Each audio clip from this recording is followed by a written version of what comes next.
Hello, I'm David Conroy, a security consultant with Bouncertraining in Ireland. Today's video is on threat zones and defending your personal space. In our last video, we covered conflict management, the stages of escalation and the methods of de-escalation necessary to de-escalate conflict and stop something escalating to violence. Now, where we left off in that, you'll often get someone that no matter how nice you are to them, and no matter what lengths you go to try and de-escalate the situation, they just stay going. So, often they just stay going. Often it's due to frustration, due to peer pressure.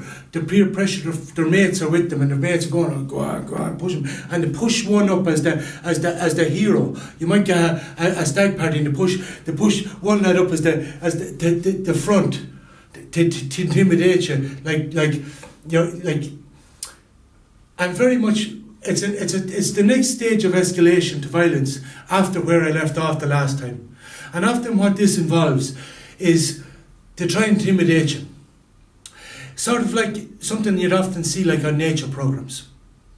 It's all about seeking to sense stress, seeking to sense fear, about assessing their chances should it go to violence. And that's very much what it's about. And if they smell fear or they sense stress, they'll very often act on it, knowing full well that they do have the upper hand, because if they smell fear and they smell stress, you're on a bit of a loser, really. That's where confident demeanour is really so important in this job. But often a method that they use to try and intimidate you is to invade your personal space. And it's a very effective method of intimidation.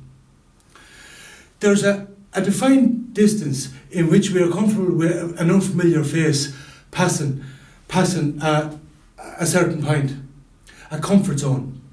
And if an unfamiliar face passes that comfort zone, it causes feelings of discomfort, irritability and anxiety. What happens then? Your thinking goes. Your thinking goes because your brain perceives the body to be in danger. And it releases cortisol and adrenaline, as I explained in the last video. And when the thinking goes, what happens after that is anybody's guess. It can go anyway. So, as I explained again in the last video, we're going to implement the pre-mortem system of thinking again. So, we preempt this situation and we think about how we're going to deal with it. And this then becomes a reaction. Now, this then brings us to how close is close enough. For this reason, we have threat zones. We have yellow, orange and red. The yellow would be as they walk up and down the street, not really having anything to do with you. That would be the people out on the street. Now, so at that distance, as they approach the club, where they are out on the street, that's your yellow zone. As they come into here, the distance that takes from them to hand you an ID and for you to take the ID and look at it and hand it back to them, that's your orange zone. Anything inside that is your red zone. And you don't let them in there. Because believe me, they will try. It looks something like this. When you refuse them, they just say, oh Jesus, fucking hell, man, fucking hell. And next thing they're sidling up to you, say, Jesus, any chance. Next thing they're here, right in your face. And next thing, you think you're being a bit of a prick. You think you're a hard man because you're on the door. Would you like to straight down the street? And your thinking is gone. You can't see their hands. And their face is here. You are in danger because you're in danger of getting your face open with a headbutt and you can't see your hands and you're not in a very good position to react and your thinking is gone. So what we do is we make sure and keep them out of our red zone.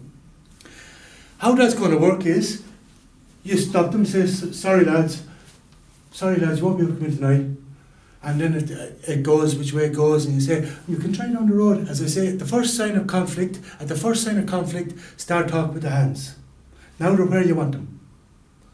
The second thing I'm going to tell you is at the first sign of contact, move back that leg.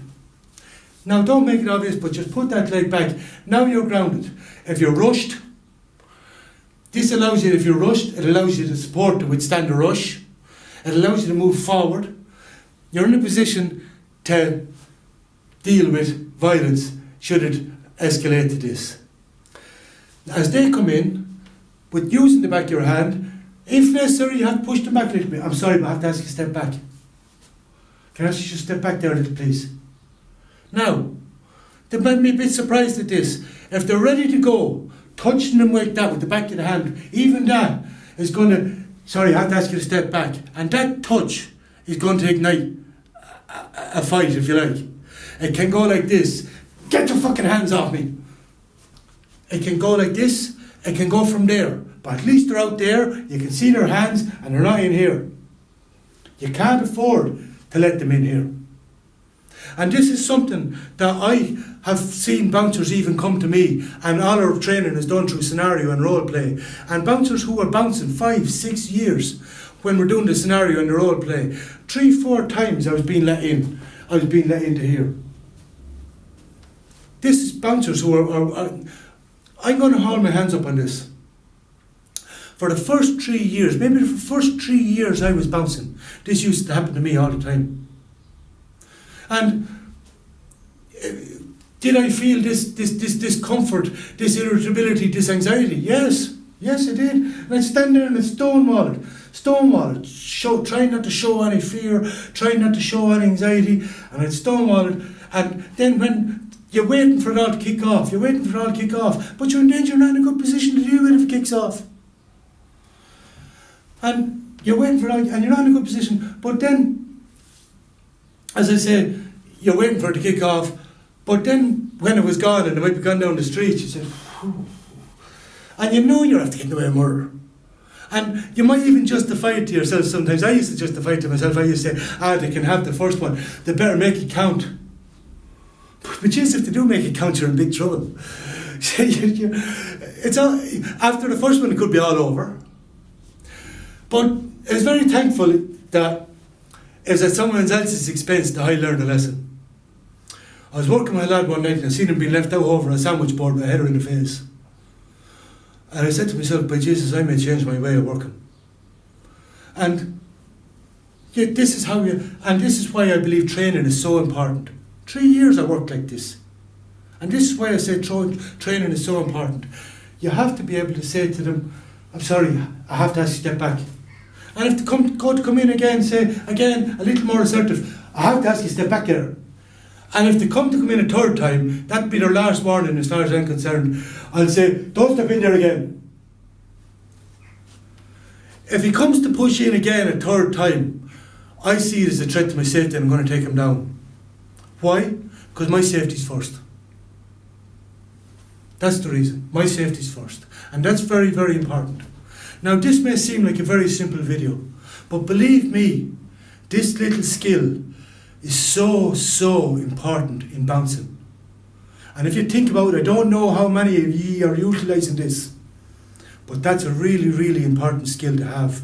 And I think everyone who starts on a door, the first thing they must learn is at the first sign of aggression, start to talk with the hands. Put the leg in a position where you're in a position to deal with conflict or violence. And protect your red zone. At all costs, protect your red zone. I have to ask you to stand back. Sorry, I have to ask you to stand back. And be very aware of them encroaching on your red zone. Be very aware of this. And sorry, I have to ask you to stand back. No way you let them in there. Now, I did mention that if they continue to push in, I will take them down.